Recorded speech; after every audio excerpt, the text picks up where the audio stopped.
title of my sermon this morning is The Traveling Man. And in part it is based on the verse from the Gospel of Matthew that reads, "You will see heaven opened and the angels of God ascending and descending upon the Son of Man." I was speaking with our Christian education director, Mary McCarthy, earlier this week about the opening of our reading. She said that Jesus sounded like some modern-day millennial living in his parents' basement. She has a point. It seems as if Jesus had nothing better to do, so on a whim, Jesus decided to go to Galilee. The chapter's overall narrative doesn't entirely support this, but it's not hard to imagine Jesus living in his parents' basement at the age of 30, is it? He had no job. He's not married. He has no children, nor a home of his own. He likely read the Torah every chance he could, or he was wandering some hillside in the middle of the night praying, or maybe in the basement he sung the Psalms as he was playing a lyre, a U-shaped harp, or a timbrel, a kind of tambourine. We can imagine his mother, who, by the way, was likely the first person to use Jesus' name in vain, yelling into the basement, if that was a thing back then, "Jesus, stop playing your timbrel and lyre and go help your father." Or, "Jesus, enough with burning all that frankincense and myrrh. The whole house stinks." Really? But seriously, the first verse of our reading makes it seem like Jesus woke up one morning and said, Galilee. I've always wanted to go there. Jesus sounded impulsive, but he wasn't. Just before our reading, Jesus was baptized in the Jordan River near Jericho, or maybe a bit farther north. He was likely just as close to Jerusalem as he was to the Sea of Galilee. He could have gone either way, but he chose to go north. Why was that? The names of his companions helps us understand his choice. When Jesus arrived in Galilee, he went to Bethsaida. Now, if you want to know where Bethsaida is, you can look at the back of your bulletin. We made sure there was a little map in there so you can see where it is. It's located in the north end of the Sea of Galilee. It was also the place where Peter, Andrew, and Philip were from, whose names, by the way, weren't Hebrew, but Greek. Jesus also spoke to Nathanael, who had a Hebrew name, and their dialogue made it clear that Nathanael knew the Torah.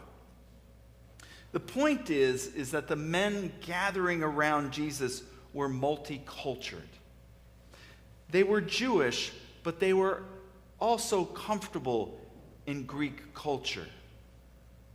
Their comfort in the Judaic and Greek cultures will also matter later after the resurrection, when the gospel was spread beyond the Jewish followers of Jesus.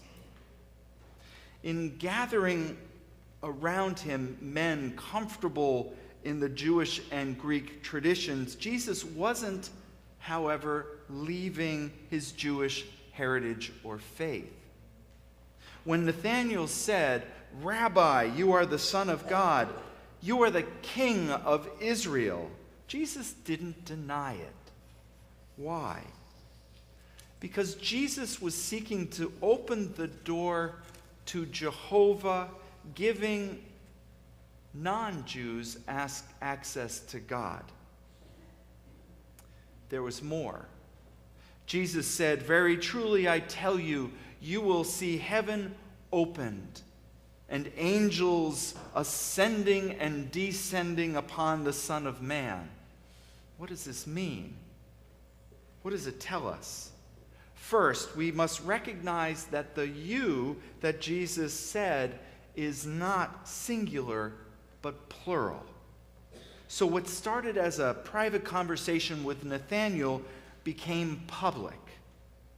The you didn't refer to Nathanael, but rather all those who were listening and all who will read about it in the future. So what Jesus said applies to us as well. In his conversation with Nathanael, we see the formula of faith. Philip said, "Come and see." What he asked of Nathanael, and by clear extension of us as well, is to approach Jesus in faith. Jesus wants us to come to him in faith and see what he is doing. It's smattered all throughout the Gospel of John. Well, how do we approach him in faith? We do that through prayer. We do that by confession. We do that by seeking God's will in our lives. When we kneel in prayer, we come to Jesus and cast our hope on God alone. In our private prayer, we pour out our souls to God, unloading our failures, our faults, and finding faith.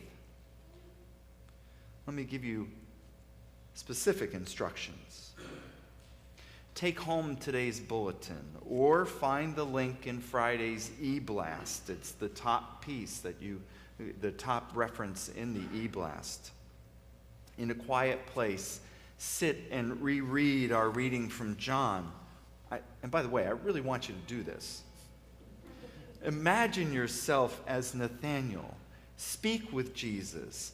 Let Jesus speak with you. Notice what happens in the conversation. Let your mind wander with Jesus. Use the reading as a doorway to deepen your faith. Then go further.